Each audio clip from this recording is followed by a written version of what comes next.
Hello students, আমি Nitish sir জ্ঞানজ্যোতি coaching সেন্টারের পক্ষ থেকে তোমাদের প্রত্যেককে জানাই আরো একবার স্বাগত।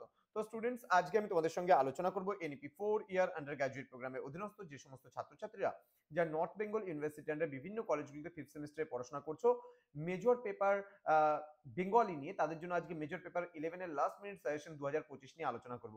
ভিডিওটি শুরু করার পূর্বে তোমাদেরকে বলে রাখি, যারা এখনো আমাদের চ্যানেলটিকে সাবস্ক্রাইব করোনি তারা অবশ্যই চ্যানেলটিকে সাবস্ক্রাইব করে পাশে থাকা বেল আইকন অল প্রেস করে দাও, যাতে নেক্সট টাইম থেকে কোনো ভিডিও আপলোড করলে তার নোটিফিকেশনটা তুমি সবার আগে পেতে পারো।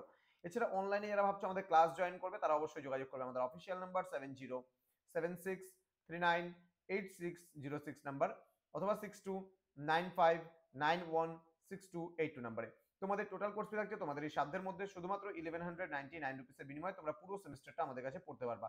তো 6 সেমিস্টারে আমাদের অ্যাডমিশন শুরু হয় 15 ডিসেম্বর থেকে শুরু করে 31 ডিসেম্বর অবধি আমাদের চলবে, ঠিক আছে?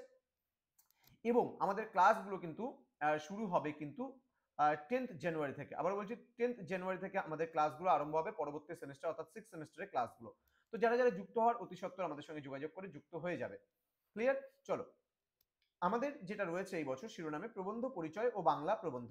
এবার এখান থেকে প্রবন্ধ পরিচয়, প্রবন্ধের সংজ্ঞা, স্বরূপ, বৈশিষ্ট্য এবং প্রকারভেদ, এখান থেকে আমি কিছু প্রশ্ন দিয়েছি। আমি আবারও বলছি, জাস্ট কিছু প্রশ্ন দিয়েছি। দেখো, প্রত্যেকটা জায়গা থেকে কিন্তু আমি 4টা 5টা করে প্রশ্ন দিয়েছি। যেমন 2 মার্কসের 4টা প্রশ্ন আছে, 5টা প্রশ্ন আছে। প্রবন্ধ কাকে বলে, প্রবন্ধের দুটি প্রধান স্বরূপ বা প্রকৃতি, বস্তুনিষ্ঠ প্রবন্ধ কাকে বলে, ব্যক্তিনিষ্ঠ প্রবন্ধ কি, প্রবন্ধের প্রধান দুটি প্রকারভেদ লেখো, ইত্যাদি। 3-এর জন্য দেখো, 2 এবং 3-এর জন্য খুব একটা বেশি ডিফারেন্স নেই। 2-এর গুলো 3-এর করে, 3-এর গুলো 2-এর করে পড়তে পারবে, ঠিক আছে? এখান থেকে খুব একটা বেশি গুরুত্বপূর্ণ নয়। প্রবন্ধকে কেন মননশীল বাংলা গদ্য সাহিত্য বলা হয়, যুক্তি শৃঙ্খলার গুরুত্ব ব্যাখ্যা করো, বস্তুনিষ্ঠ ও ব্যক্তিনিষ্ঠ প্রবন্ধের মধ্যেকার 3টি প্রধান পার্থক্য, প্রবন্ধের স্বতন্ত্র রক্ষায় লেখকের ব্যক্তিগত স্বর এর ভূমিকা কি, দেন আলোচনার পদ্ধতির ভিত্তিতে প্রবন্ধের প্রকারভেদগুলি সংক্ষেপে আলোচনা করো। প্রশ্নমান 6 প্রবন্ধের সংজ্ঞা স্বরূপ বিস্তারিতভাবে আলোচনা, প্রবন্ধের অপরিহার্য উপাদানগুলি কি কি, এর পারস্পরিক সম্পর্ক, বস্তুনিষ্ঠ প্রবন্ধের বৈশিষ্ট্যগুলি আলোচনা করো। 3টে প্রশ্ন দিয়েছি এখানে। প্রশ্নমান 12-র জন্য খুব কম প্রশ্ন দিয়েছি। প্রবন্ধ কাকে বলে, প্রবন্ধের সংজ্ঞা স্বরূপ সম্পর্কে দেখো, এই যে সংজ্ঞা স্বরূপ, এটা কিন্তু অলরেডি 6-এ পড়ছো, সুতরাং এখানে আলাদা করে পড়ার প্রয়োজন নেই। এই প্রথম পার্টটা 3-এ পড়ছো। প্রবন্ধের প্রকারভেদ, এই প্রশ্নটা একটু আলাদাভাবে পড়বা। প্রবন্ধের প্রকারভেদ এখানেও দিয়েছি, সুতরাং এটা পড়ে নিলে তোমাদের এই 3-এর কোশ্চেন কমে যাচ্ছে। তো এইভাবে দেখবে অনেক কোশ্চেন কমে যাবে। প্রবন্ধের মূল বৈশিষ্ট্যগুলি আলোচনা করো, এই কয়েকটা প্রশ্ন তোমরা প্রথম ইউনিট থেকে পড়বা। ইউনিট নাম্বার 2-তে রয়েছে আমাদের প্রবন্ধের রূপরীতির মধ্যে রম্য রচনা, পত্র সাহিত্য, ডায়েরি, জীবনী ও আত্মজীবনী। এর প্রশ্নমান 2, প্রশ্নমান 2-এর জন্য রম্য রচনা কাকে বলে, পত্র সাহিত্য কাকে বলে, ডায়েরি বা দিনলিপির প্রধান দুটি বৈশিষ্ট্য, জীবনী ও আত্মজীবনীমূলক প্রবন্ধের মধ্যে মূল পার্থক্য, হ্যাঁ, প্রবন্ধের রূপরীতি হিসেবে রম্য রচনার একটি অপরিহার্য উপাদান। এগুলো জাস্ট শর্ট কোশ্চেন। এবার 3-এর জন্য শর্ট কোশ্চেন কিছু দিয়েছি, আমি দেখে নেবে তোমরা। রম্য রচনা কিভাবে গুরুগম্ভীর প্রবন্ধ থেকে স্বতন্ত্র হয়ে ওঠে, পত্র সাহিত্য কিভাবে ব্যক্তিগত গণ্ডি ছাড়িয়ে প্রবন্ধের মর্যাদা লাভ করে, সাহিত্য হিসেবে ডায়েরি লেখার গুরুত্ব সংক্ষেপে আলোচনা করো, আত্মজীবনী রচনার উদ্দেশ্য সীমাবদ্ধতাগুলি কি কি, আত্মজীবনীমূলক প্রবন্ধে লেখকের নিরপেক্ষতা কেন জরুরি। প্রশ্নমান 6-এর জন্য রম্য রচনার স্বরূপ বিশ্লেষণ করো, বাংলা সাহিত্যে এই ধারার অবদান আলোচনা করো, প্রবন্ধের রূপরীতি হিসেবে পত্র সাহিত্যের বৈশিষ্ট্য ও গুরুত্ব, ডায়েরি কিভাবে একটি ঐতিহাসিক দলিল বা ব্যক্তিগত প্রবন্ধের মিশ্র রূপ হিসেবে বিবেচিত হতে পারে, জীবনী প্রবন্ধের গঠনশৈলী, জীবনী ও আত্মজীবনী প্রবন্ধের দুটি রূপ। দেখো, এগুলো কিন্তু তোমাদের একটু পড়তেই হবে, অনেক বড় সিলেবাস। এখান থেকে আমি জিজ্ঞেস করে দিয়েছি, তোমরা স্ক্রিনশট করে নিতে পারো। যেমন এই প্রশ্নটা ভীষণ গুরুত্বপূর্ণ প্রশ্ন, এই প্রশ্নটা মোটামুটি গুরুত্বপূর্ণ, আর বাকি দুটো অত ভালো মতো না পড়লেও চলবে। এবার চলে আসবো আমরা 19 ও 20 শতকের বাংলা প্রবন্ধের মধ্যে। দেখো কি কি রয়েছে। বঙ্কিমচন্দ্র চট্টোপাধ্যায়ের কয়েকটা প্রবন্ধ রয়েছে, যেমন বিদ্যাপতি ও জয়দেব, বাবু, বিড়াল, এই সমস্ত প্রবন্ধগুলো পড়তে হবে কিন্তু, হ্যাঁ। প্রশ্নমান 2-এর কিছু আছে। প্রবন্ধের বিড়াল প্রবন্ধটি কোন পত্রিকায় প্রকাশিত হয়, বঙ্কিমচন্দ্রের বাবু প্রবন্ধটির মূল সুর কি, বিড়াল প্রবন্ধের মার্জার চরিত্রটি কার প্রতীক, বিদ্যাপতি ও জয়দেব প্রবন্ধের উদ্দেশ্য কি, বিড়াল প্রবন্ধটি কোন সাহিত্য রীতির অন্তর্গত, ইত্যাদি প্রশ্নগুলো পড়তে হবে কিন্তু, হ্যাঁ। প্রশ্নমান 3-এর জন্য পড়বে বিদ্যাপতি ও জয়দেব প্রবন্ধটি কোন প্রবন্ধ গ্রন্থের অন্তর্গত, এই প্রবন্ধে বিদ্যাপতি ও জয়দেবের পরিচয় দাও। বঙ্কিমচন্দ্রের বিদ্যাপতি ও জয়দেব কি নামে কোন পত্রিকায় প্রকাশিত হয়, এই প্রবন্ধে উল্লেখিত অন্যান্য কবিদের নাম লেখো। দেন বিড়াল প্রবন্ধে মার্জারের বক্তব্য অনুযায়ী ধনীদের প্রতি কি অভিযোগ জানানো হয়েছে, বাবু প্রবন্ধে উল্লেখিত বাবু শ্রেণীর একটি পরিচয় দাও। বঙ্কিমচন্দ্র কেন বিদ্যাপতি ও জয়দেব প্রবন্ধে বিদ্যাপতিকে বেশি গুরুত্ব দিয়েছেন, বিড়াল প্রবন্ধে মার্জার ধর্ম সম্পর্কে যে ব্যঙ্গাত্মক মন্তব্য করেছে তা সংক্ষেপে লেখো।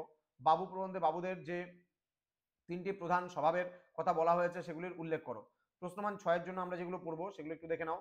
প্রশ্নমান 6 এর জন্য বিড়াল প্রবন্ধটি কিভাবে একটি সামাজিক প্রহসন বা ব্যঙ্গাত্মক রচনা হিসাবে সফল হয়েছে আলোচনা করো। বিদ্যাপতি ও জয়দেব প্রবন্ধে বঙ্কিমচন্দ্র কিভাবে বিদ্যাপতি ও জয়দেবের কবিত্বর তুলনামূলক আলোচনা করেছেন। বাবু প্রবন্ধে 19 শতকে বাঙালি সমাজে যে ছবিটি বঙ্কিমচন্দ্র এঁকেছেন তার সমালোচনা করো। ইত্যাদি যে প্রশ্নগুলো আছে এগুলো হালকার উপর দিয়ে একটু দেখে নিতে হবে। প্রশ্নমান 12 জন্য বিদ্যাপতি ও জয়দেব প্রবন্ধে প্রাবন্ধিক বঙ্কিমচন্দ্র দুজন কবির যে তুলনামূলক আলোচনা করেছেন তা লেখো। বাবু প্রবন্ধে তৎকালীন বাবুদের চরিত্র সম্পর্কে, চরিত্র চিত্রণে বঙ্কিমচন্দ্রের তির্যক ভাষা ব্যবহারের নৈপুণ্য। বিশাল বড় সিলেবাস, আমি জাস্ট স্ক্রল করে দিচ্ছি হালকার উপর দিয়ে, তোমরা দেখে নেবে। কারণ এই যে প্রশ্নগুলো আছে তোমরা মিলিয়ে মিলিয়ে পড়বে। হরপ্রসাদ শাস্ত্রীর বাংলা ভাষা থেকে রয়েছে বেশ কিছু 2 এর প্রশ্ন, আমি আগেও আলোচনা করেছিলাম বিষয়গুলো। কেননা বাংলা টেক্সচুয়াল থেকে অ্যাকচুয়ালি তো কমিয়ে সাজেশন দেওয়া যায় না, আরো বেশি পড়তে হয়। তারপরেও আমরা একটা সাজেশন নিয়ে এসেছি তোমাদের সুবিধার্থে।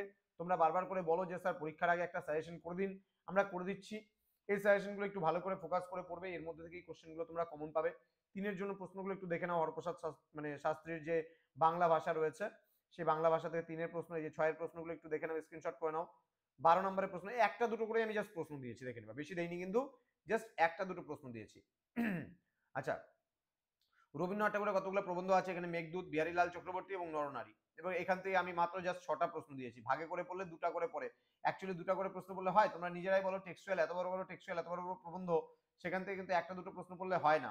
তবুও আমি অল্প অল্প করে জাস্ট প্রশ্নগুলো দিয়েছি, বেশি খুব একটা দেইনি। তোমরা যদি দেখো অনেক কম প্রশ্ন দিয়েছি, এগুলো একটু পড়তেই হবে। 3 এর প্রশ্ন দেখো 7টা দিয়েছি, জাস্ট 3টার থেকে মাত্র 7টা, 3টা প্রবন্ধ থেকে 7টা রবীন্দ্রনাথ ঠাকুরের। এখানে 6 এর প্রশ্ন 6টা দিয়েছি, মানে একটা প্রবন্ধ থেকে দুটো একটা করে প্রশ্ন দিয়েছি জাস্ট খালি। প্রশ্নমান 12 জন্য এখানে 4টে প্রশ্ন, 5টা 6টা 7টা 8টা প্রশ্ন দেওয়া আছে। হ্যাঁ, এখানে 8টা প্রশ্ন দেওয়া আছে, সমস্ত প্রবন্ধগুলো মিলিয়ে 8টা প্রশ্ন বড়তে দিয়েছি। এবার স্বামী বিবেকানন্দের বাংলা ভাষা রয়েছে, বাংলা ভাষা থেকে প্রশ্নমান 2 এর জন্য যেগুলো পড়বে তোমরা দেখে নাও। 2 এর যেগুলো পড়বে 5টা প্রশ্ন দিয়েছি জাস্ট। 3এরও তাই 6টা প্রশ্ন দিয়েছি। 6 মার্কসের আমি দিয়েছি এখানে 9টা প্রশ্ন, এবং 12 নম্বরে দিয়েছি মাত্র 3টে প্রশ্ন, এগুলো পড়তে হবে।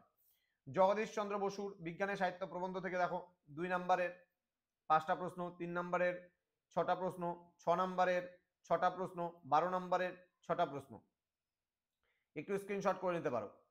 দেন প্রমোদ চৌধুরীর বই পড়া থেকে, বই পড়া প্রবন্ধ যে রয়েছে প্রমোদ চৌধুরী, সেই বই পড়া প্রবন্ধ থেকে 2 এর রয়েছে 5টা প্রশ্ন, এখানে দেখতে পাচ্ছ 5টা প্রশ্ন 2 এর দিয়েছি। 3 এর প্রশ্ন তাই দিয়েছি 5টা, 6 এর প্রশ্ন দিয়েছি 6টা, এবং 12 প্রশ্ন দিয়েছি এখানে 4টে মাত্র প্রশ্ন দিয়েছি, এগুলো একটু দেখে নিতে হবে। আচ্ছা, তারপরে নেক্সট রয়েছে বুদ্ধদেব বসু। বুদ্ধদেব বসুর হচ্ছে রবীন্দ্রনাথ ও উত্তর সাধক এবং রামায়ণ নামক দুটো প্রবন্ধ দিয়েছে। এখানে জাস্ট দুটো মিলিয়ে আমি প্রশ্ন দিয়েছি, 5টা প্রশ্ন দিয়েছি মাত্র 2 এর। 3 মার্কসে দিয়েছি আমি এখানে 7টা প্রশ্ন, 6 নম্বরে দিয়েছি 4টে প্রশ্ন, এবং 12 নম্বরে দিয়েছি দুখানা প্রশ্ন। ক্লিয়ার? এবং নেক্সট যে প্রবন্ধটা রয়েছে এটাই শেষ প্রবন্ধ, সৈয়দ মুস্তফা আলীর বই কেনা, মোপাসা চেখভ রবীন্দ্রনাথ। এখান থেকে 2 এর দিয়েছি 5টা, 3 এর দিয়েছি আমি মোটামুটি 5টা দিয়েছি, 6 এর হচ্ছে দিয়েছি 5টা, এবং 12 দিয়েছি তোমাদের হচ্ছে 5টা প্রশ্ন। তো এই ছিল তোমাদের আজকে লাস্ট মিনিট সাজেশন, একদম অল্প করে দেওয়া সাজেশন।